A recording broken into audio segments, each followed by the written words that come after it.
আস্তাগফিরুল্লাহ, আস্তাগফিরুল্লাহ, আস্তাগফিরুল্লাহ। হাঁটছি, চলছি, ড্রাইভিং করছি, বাস স্টেশনে অপেক্ষা করছি, ফিলিং স্টেশনে ফুয়েল নিচ্ছি, পড়বো আস্তাগফিরুল্লাহ।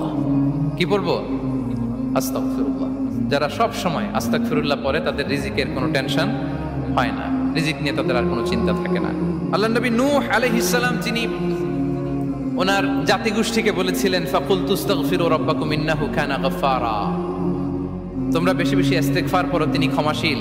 ইস্তেগফার পড়লে কি হবে? ইউরসিলিস সামা আলাইকুম মিদরারা, রহমতের বৃষ্টি বর্ষণ হবে, তোমাদের জমিগুলো উর্বর হবে। ওয়া ইউমদিদুকুম বিআমওয়ালি ওয়া বানিন, আল্লাহ তাআলা তোমাদেরকে সম্পদে বারাকা দিবেন, সন্তানে বারাকা দিবেন। ওয়া ইয়াজআল লাকুম জান্নাতিন ওয়া ইয়াজআল লাকুম আনহারা, তোমাদের ফসল ক্ষেতগুলো সবুজ শ্যামল হয়ে ভরপুর হবে, তোমাদের রিজিকে বারাকা নেমে আসবে। তাহলে আমরা যেন বেশি বেশি ইস্তেগফার করি। বিষ্ণু ইসা ইসলাম বলেছেন, মান লাযামাল ইস্তিগফার